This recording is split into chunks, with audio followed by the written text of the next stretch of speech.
努力して頑張ったことがユニバーシティでちゃんと結果につながるんだみたいのがすごい面白い。1ヶ月で100食以上試作と試食を繰り返して、普通こうみたいなのっていうのを極力疑ってみるとか、でそういうところに海外で成功を収める起業家たち、彼らの道のりは決して一筋縄ではいかない。インスパイアはいつも見えないところにある。海外起業家の誰も知らない人生ストーリーをお伝えする The Stories Behind My Story。 多国籍な文化が交差するグルメ都市トロント。数多くのラーメン店がしのぎを削るこの街で、大人気店ラーメン雷神を営む吉田博さん。未経験から事業を立ち上げ、英語の壁、飲食店の過酷さ、そして世界を襲ったパンデミックをどう乗り越えてきたのか。その挑戦の裏にある思いや葛藤、誰も知らない人生ストーリーに迫ります。まずはじめに簡単に皆さんの自己紹介を。はい、吉田博と言います。トロントでラーメン雷神というラーメン屋さんを運営しておりまして、レストランの事業とコロナ禍で始めた冷凍ラーメンの事業っていうのがあって、冷凍ラーメンの方はオンラインストアとかを設けて、製造販売しております。で、バンクーバーの方でお店をプロデュースしたりとか、そっちの方でも日系の企業さんと提携して冷凍ラーメンの製造販売をやったりとか、そういうラーメンに関わるビジネスを運営しているという感じです。そしたらちょっとお時間の時代に振り返ってみたいんですけれども、ご出身はどちらですか？出身は、東北宮城県の仙台市で生まれて育って20歳ぐらいまでずっと、出ています。子供時代とか学生時代にやってたこととか好きだと思います。子供時代は多分やんちゃな子で、あんまり大人の話も聞かないし、落ち着きがなくて、いろんなものに興味を向けてはすぐ飽きちゃうので、親からしたら大変だったみたいですね。高校卒業してからは全然大学に行くつもりなくて、フリーターになりたいから僕は大学には行かないって、もう高校1年生ぐらいの時に親にあんまり覚えてないんですけど言ったらしくて、でもフリーターしてる間にあんまフリーター面白くないなって思って大学に行こうって思って、そこから2年ぐらいじっと勉強して、大学に入ったのが20年。大学では映画批評とか映画の歴史とか割とアカデミックな映画学というかそういうのを勉強してて、大学卒業した後に、就職は日本でされたんですか？就職活動を1週間で辞めちゃってっていうのも、大学の時結構忙しくて、本当に就活とかしてる暇がないというか、ちょっと疑問を感じちゃったんですよ、就活っていうシステムが。1週間でもうこれ多分僕は無理だっていうふうに気づいちゃって、やめて。今でも納得いってないですね、システムというか。大学生の頃から渋谷の映画館で映写技師をアルバイトでやってたんですね。で、そのまま大学卒業してもそれ続けて、ちょこちょこラジオの脚本みたいなのを任せてもらったりとか、稼げないんで生活は破綻していくんですけど、その頃。そこからバンクーバーに来たきっかけっていうのが、バンクーバーに来たきっかけも、ちょっとその生活に行き詰まりを感じた時に、今の奥さんと出会って、彼女がカナダに来るっていう、僕はついてきた感じで、その辺はフットワーク軽いというか、やって半年ぐらいでもうカナダに来てました。カナダ生活は、ヒロシさんにとってどんな感じでしたか？新鮮だったのは新鮮だったんですけど、やっぱりその海外生活とかに興味もなかったし、考えたこともなかったし、英語もまともに勉強したことなかったんで、仕事も決まらずに、結構最初は悔しい思いをしたなっていうのが今振り返る。やっぱり悔しいみたいのは結構自分の原動力。英語も最低限やっぱりどうにかコミュニケーションを取取れるぐらいまでにならないと生活成り立たないじゃないですか。でなんかもう苦労しながら、悔しい思いしながら、どうにかこうとか、ここまで来たっていうような感じですね。カナダに行って、まあ、せっかく来たからには1年で帰るのはもったいないなっていうふうに思って、バンクーバーの金太郎ラーメンっていうラーメン屋さんがあって、ビザのサポートをしてますっていうのを友人に見つけて、まあ、当時バンクーバーでラーメンっていうのがちょっとずつ流行り始めてたので、僕ラーメン好きだったし、学生時代に日本で3年間ラーメン屋さんでアルバイトをしてたんですよね。で、まあ、経験もあるし、もしかしたらビザのサポートとか永住権とか、ワンチャンいけるかなみたいなところで金太郎ラーメンに入るんですね。まあ、当時運よくバンクーバーオリンピックの直後で割とビザが緩かったりっていうところもあったし、まあ、経験があった分みんなが1年で覚えるところを、まあ、半年ぐらいで導入してどうにかこうにかやってこるので、まあ、そこで認められて、ビザと永住権を取ってっていうのが大体2012年ぐらいで、まあ、その時同時進行でここの会社でトロントに進出するという話がで、当時社長から、まあ、ヒロシちょっと立ち上げて取れないかというようなことで、トロントに来たのがきっかけで、まあ、そこからラーメン会社にずっと携わっているというような感じですね。でも、社員同士も大変だったと思うんですけれども、はい、なんかその特にこう印象的だったなとか、これはちょっと大変だったなっていうのはありますけど。日本でもその飲食店の立ち上げみたいのはやったことはなかったんで、何も考えずに2つ返事で OK して、で、とりあえずトロントに送られてみたいな感じだったんですよね。で、本当になんかワーホリに毛が生えたぐらいのところに行って、で、なんかそれを急にやることになって、なんかすごいなんか自分の中で、あんな簡単に返事するんじゃなかったなみたいなこととかがあったんですけど、業者さんもいついつ行くって言って来なかったりとか、いつまでには終わるって言って終わんなかったりとか、シティのインスペクターとかもそういう感じで、オープン予定でオープンができない。下手な下手で味は決まらない従業員のトレーニングはなんかおぼつかない、オペレーションも決まりきってなくても学ばないみたいなところで、開けたらどうにかなると思ったら全然どうにかならなくて、そこからまた1年ぐらいなんか本当にまともに休みも取れずに働いて、当時はまあ雇われのマネージャーっていう立場だったんで、お金のこととかはタッチしてなかったんですけど、やっぱりなんかずっと赤字の状態を続けてたので、まあ、それはなんかマネージャーとしてやっぱり話は聞くわけですよね。しんどいな、厳しいなみたいなのは思ってたんですけど、そのぐらいの時に別の会社に買収されるんですよ。薬師グループっていう、まあ、焼き鳥の居酒屋の、グループなんですけど、薬師グループの下で、まあ、運営するようになって、ずっと本当大変、オープン前から大変で、開けても大変で、薬師に変わっても別にそれで収益が瞬間的に改善するわけではないじゃないですか。やっぱりそこから1年2年レシピを見直し、オペレーションを見直し、まあ、マネージメントみたいなこともすごい勉強しながら、当時本当一番多分働いてたなと思うんですけど、朝9時から立ち上げやって営業やって9時ぐらいに終わって従業員に店のクローズは任せて、そこからスープの試作をしてとかで夜中までとか朝までとかっていうのをなんか結構繰り返してて、それは当時薬師の社長に言われてすごい衝撃だったのが、100点を目指すのはもちろんすごく大事なことなんだけど、100点の時もあれば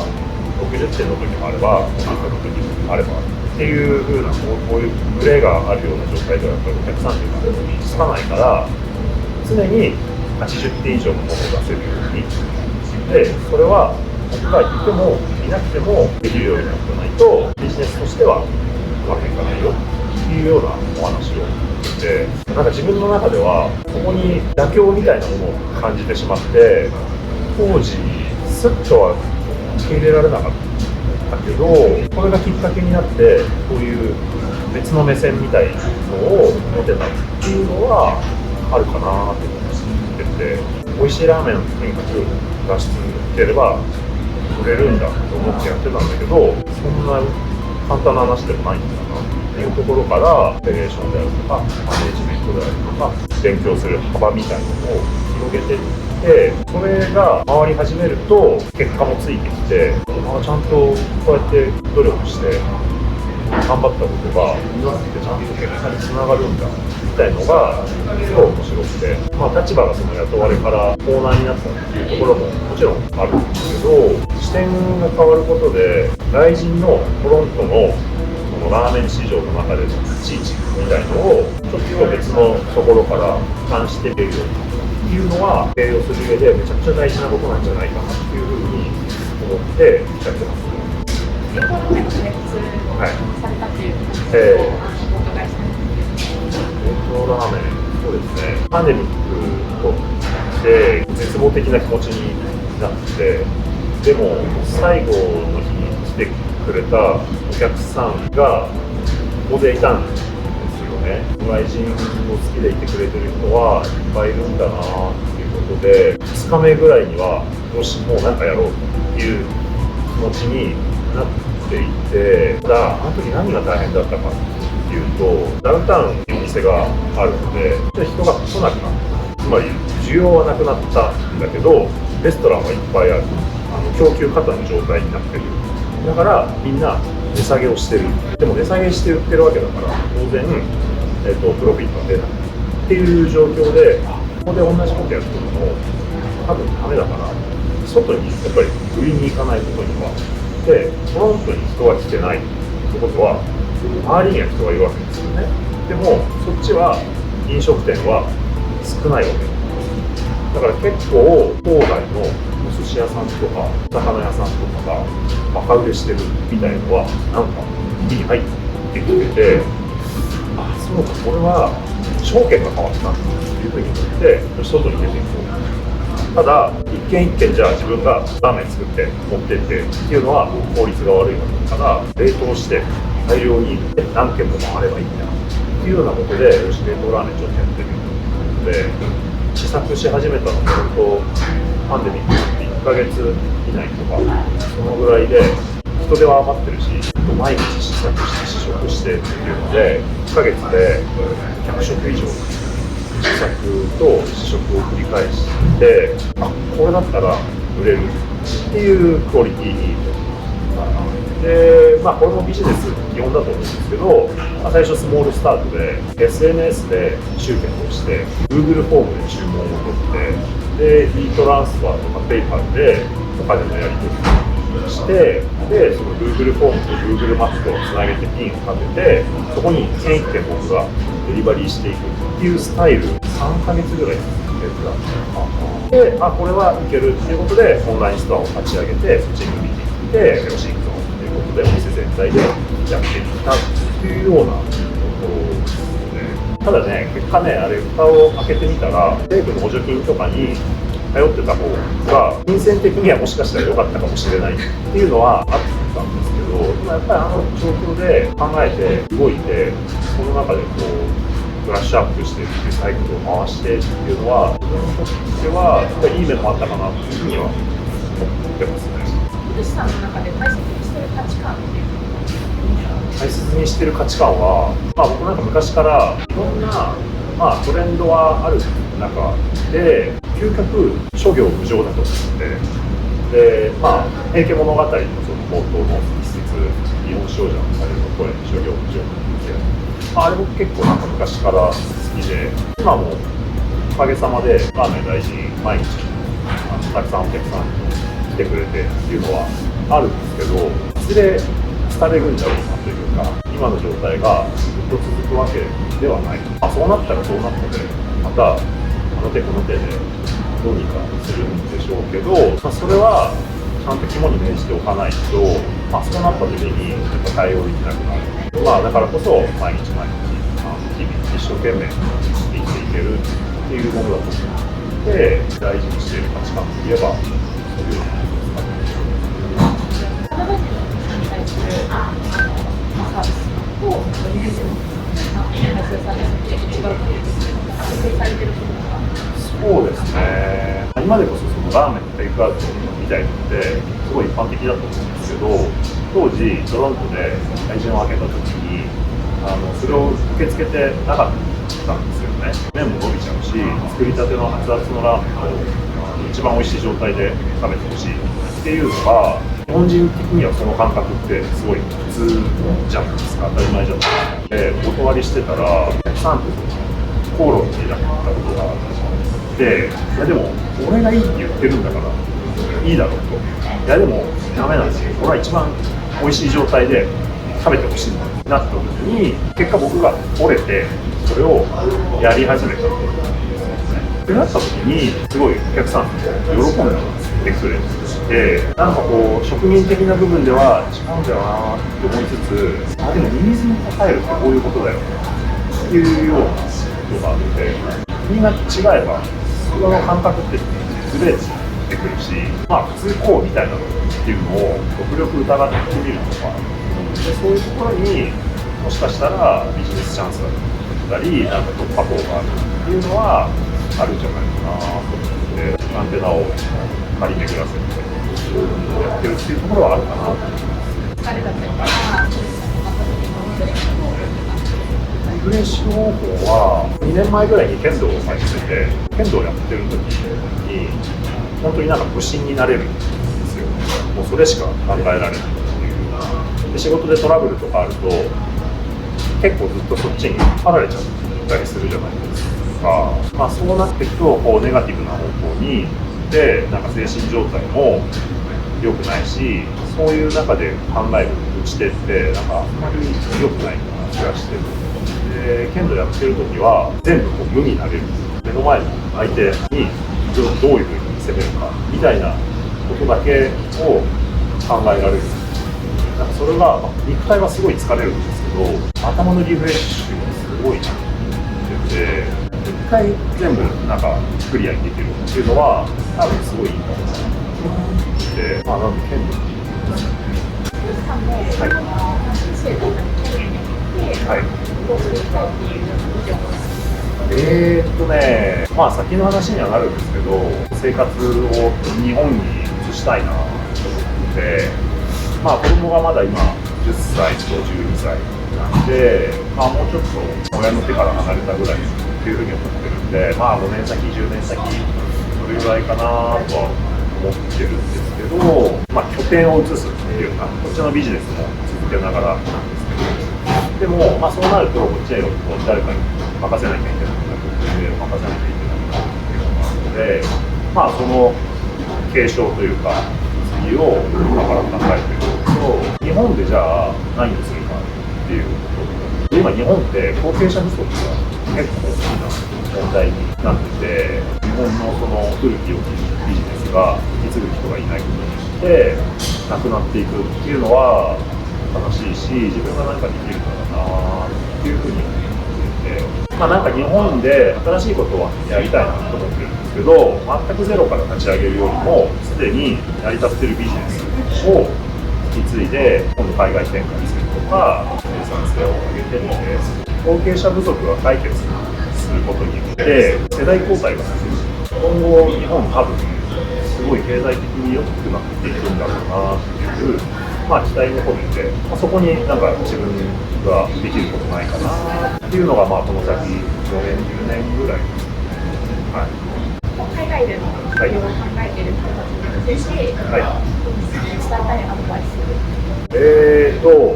まあ、海外でビジネスでやるっていうのは、まあ、海外に限らずですけど、日本でもそうだと思うんですけど、絶対苦労はすると思います。120%苦労すると思います。まあ、ただ、それにめげずに、まあ、何か失敗したり、うまくいかなかったりっていう風になった時に、まあ、とにかく食らいついて、じゃあ今度はこうしてみよう、ああしてみようっていうのがある限り、挑戦って続けられると思うので、まあ、それがなくなった時には、まあ、その時は潔く撤退して、それは絶対財産になるので、とにかく打ち手があるうちは、もうそれにとにかく愚直にやり続けるっていうのがいいと思います。まあ、あとは苦労は、覚悟しておくことに越したことはないかなと思いますので、起業を志している方は応援しております。ありがとうございます。